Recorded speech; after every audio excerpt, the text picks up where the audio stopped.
Olá, sou o pastor Carlos Macorda, estou aqui na cidade de São José dos Campos, no Vale do Paraíba, no estado de São Paulo, aqui no Brasil. É uma alegria poder falar com você. Está na hora para mais um passeio na vinha do nosso Pai. É dia 10 de novembro de 2020 e o assunto da devocional de hoje é uma fraqueza necessária.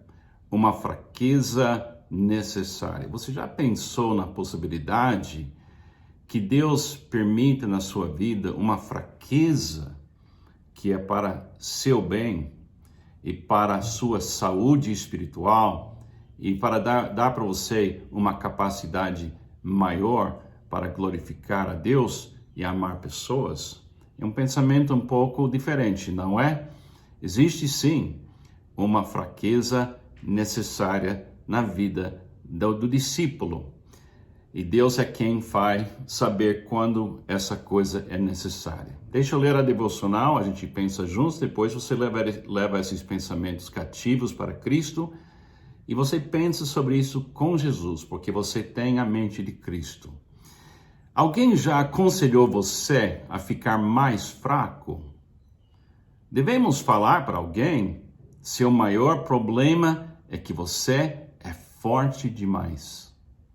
A primeira vez que eu ouvi um conselheiro cristão dizer para alguém que ele ficou forte demais e precisava de uma boa dose de fraqueza, eu fiquei chocado.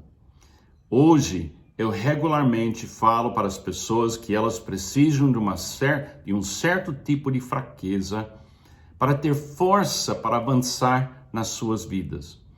Normalmente, elas ficam tão chocadas quanto eu fiquei. Ainda assim, creio profundamente na fraqueza perante a grandeza de Deus como sendo a qualidade essencial para receber força para avançar. Então, que tipo de fraqueza é na realidade força? É a poda que Jesus disse que faz parte da vida cristã normal.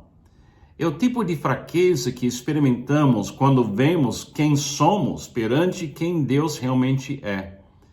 É a revelação que recebemos ao olhar para Deus e entender o que nós podemos resolver e o que somente Ele pode resolver. É crer nele mais do que a gente crê em nós mesmos. Estarmos abertos para novas coisas que Ele é capaz de fazer em vez de pensar que já vimos e fizemos tudo. Uma das coisas que eu faço para ficar mais fraco e receptivo perante Deus e o que Ele é repetir uma declaração. Eu falo assim: Ele é, eu não sou. Ele tem, eu não tenho. Ele pode, eu não posso. Ele sabe, eu não sei. Por incrível que pareça, eu me sinto mais forte falando assim. Essas palavras me colocam na receptividade, que é a fé. Quando não estamos suficientemente fracos perante tudo que Deus é, não veremos o que Ele pode ainda fazer. É interessante essa ideia de uma fraqueza necessária, mas ela é bem bíblica e a gente fica sabendo com o tempo e observando a vida de discípulos em Jesus que todos nós passaremos por fases onde Deus nos permite chegar até o fim dos nossos próprios recursos e ter uma circunstância na nossa vida que nos incomoda, mas Deus ainda deixa aquela situação continuar nas nossas vidas. Deixa eu ler o relato, as palavras do apóstolo Paulo em 2 Coríntios capítulo 12, começando no versículo 7. E você vai ver um exemplo na vida de um cristão autêntico que sofreu e morreu como mártir, e como é que ele passou por um momento de dor necessária, ou uma fraqueza necessária. Ele que está falando, para impedir que eu me exaltasse por causa da grandeza dessas revelações, foi-me dado um espinho na carne, um mensageiro de Satanás para me atormentar. 3 vezes roguei ao Senhor que o tirasse de mim, mas ele me disse: minha graça é suficiente para você, pois o meu poder se aperfeiçoa na fraqueza. Portanto, eu me gloriarei ainda mais alegremente em minhas fraquezas, para que o poder de Cristo repouse em mim. Por isso, por amor de Cristo, regozijo-me nas fraquezas, nos insultos, nas necessidades, nas perseguições, nas angústias, pois quando sou fraco é que eu sou forte. Sabemos que o justo, alguém como o apóstolo Paulo, um homem justo, cheio do amor de Deus, um homem que realmente sacrificou tudo, entregou a sua vida plenamente para Deus e nos deu tanta coisa linda no Novo Testamento e pelo exemplo da sua vida. O justo, assim, viverá pela fé. Agora, a melhor maneira de pensar na fé é mãos vazias, é receptividade. A fé funciona onde a gente fica aberto para a generosidade de Deus. Mas também tem uma coisa na vida espiritual que é extremamente importante compreender. A graça que Deus quer nos dar, e a gente precisa da graça dele para cada dia, e a sua misericórdia cada dia. A graça só enche espaços vazios. A graça só enche espaços vazios. Pensa nos seus pulmões. Seus pulmões você usa o tempo todo. Não tem nenhum momento da sua vida que você não está praticando essa disciplina que o seu corpo tem já escrito no seu DNA de inspirar ar e depois soltar o ar para repetir a mesma coisa, vez após vez após vez. A graça na nossa vida é assim também. Eu preciso da graça de Deus continuamente. Mas eu preciso me esvaziar da graça que eu já recebi para criar espaço. E às vezes esse sistema de eu receber a graça de Deus plenamente fica impedida como se fosse uma doença nos meus pulmões. Também que pode impedir esse processo de eu inspirar e soltar ar e continuar vivendo. Quando a gente fica cheio de orgulho, aqui dentro não tem espaço para a graça chegar na nossa vida. Isso foi a preocupação que o Pai Celestial viu na vida do apóstolo Paulo. O apóstolo Paulo viu tanta coisa maravilhosa e ele foi revelado para ele coisas lindíssimas do mundo espiritual. Então ele poderia se encher com essas revelações e ficar pensando que ele já viu tudo e ele ia esquecer que ele precisa, como você precisa, como eu preciso, da graça de Deus entrando como ar que enche os pulmões da gente. Então Deus mandou para Paulo um tipo de dor que era uma fraqueza necessária na vida dele, necessária para Paulo viver um dia de cada vez com sua vida nas mãos de Deus e viver como o justo vive, com as mãos vazias. Isso é chamado na Bíblia pobreza de espírito. Eu gosto de chamar isso de sagrado zero. Cada vez que eu levo para dentro dos meus pulmões ar, eu estou super alegre com esse ar. Mas para ter mais eu tenho que começar do zero de novo. Isso é sagrado zero. Certa vez eu estava visitando o lindo país de Portugal. Eu estava no Rio Tejo, em Lisboa, e tem um monumento lá onde marca o lugar onde saíram as caravelas para explorar o mundo inteiro através dessa tecnologia nova que era o tipo de navio, caravela. Isso deu uma vantagem enorme para aquele pequeno país e ela dominou os mares por causa dessa tecnologia.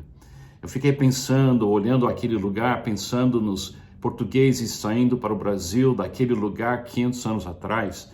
E eu estava imaginando como seria a gente estar naquele barco e saindo para o mar e aquele momento de ir na direção do alvo que era chegar no Brasil. Aí pensei assim, puxa, estava naquele navio e não tinha motor. Não tinha motor. Então, eles tinham que depender do vento. Da mesma forma que você tem que depender de você levar ar para dentro e repetir, eles iam fazer a viagem inteira para o Brasil, confiando nas velas. E a vela tem que ficar vazia. Então Deus queria que Paulo chegasse no alvo do amor dele ser aperfeiçoado e ele fazer a vontade do Pai. Então ele sabia que se alguma coisa ficasse na vela da vida dele e não deu espaço para o vento, não ia dar certo. Então ele tinha uma fraqueza, ele tinha que saber, eu não tenho motor, eu não posso fazer isso, só Deus pode fazer isso. Olha esse versículo de Gálatas, capítulo 3, versículo 3, que fala da espiritualidade e como uma pessoa pode começar vazia e aberto para Deus, mas de repente ela muda e ele quer fazer através da sua próprio esforço. Será que vocês são tão insensatos? Isso é o apóstolo Paulo falando para a igreja de Gálatas. Será que vocês são tão insensatos que, tendo começado pelo Espírito, pelo vento, querem agora se aperfeiçoar pelo esforço próprio? Seria assim, o pessoal que sai de Lisboa no navio, caravela, e começa tudo certinho com o vento, com as velas, com espaço, o vento enchendo todo o espaço, como se fosse a graça de Deus levando eles na direção de Portugal, do Brasil, e de repente alguém fala, esqueça das velas, vamos remar. Já pensou? Mas quando um cristão começa na graça e depois começa a dizer, já sei, já tenho, já posso, aí sim, é necessário que Deus envie para aquela vida daquela pessoa uma fraqueza necessária para que ela abra mão desse orgulho e voltar até sagrado zero. Você é suficientemente fraco para admitir que você é capaz de pecar? E você é capaz de se encher com orgulho? O apóstolo Paulo confessou isso. Você é suficientemente fraco para admitir que você tem tendências pecaminosas? Até você pode ter uma tendência de pecar com a sua mão, que Jesus fala, corta a sua mão. Admita. Essa fraqueza, você precisa admitir que você tem uma tendência crônica de pegar coisas que você não deveria pegar. Ou você está olhando de uma maneira para pessoas que você não deveria olhar. Então, você teria condições de se enfraquecer mais arrancando seu olho, como Jesus disse. Você é suficientemente fraco para começar do zero agora mesmo? Eu pratico isso de uma forma que é para mim interessante, talvez possa ajudar você. Eu faço assim, eu encho meus pulmões com ar, e quando eu estou totalmente satisfeito, eu falo, Ele é. Depois, soltando o ar para me esvaziar, eu falo, eu não sou. Eu encho de novo os meus pulmões com ar e eu falo, Ele tem. E quando estou completamente vazio aqui, pronto para a graça, eu falo, eu não tenho. Faço de novo isso, inspirando, eu falo, Ele pode. Depois, se eu deixo o ar sair, eu falo, eu não posso. Depois, Ele sabe, eu não sei. Eu faço isso por quê? Porque isso é vida. Jesus disse, sem mim, nada podeis fazer. Existe sim uma fraqueza necessária. É a fraqueza de compreender que você depende de algo que você não produz. Você nunca produziu ar, mas você não vive um dia sem ar. Você também não vive um dia sem a graça de Deus. Que Deus te abençoe.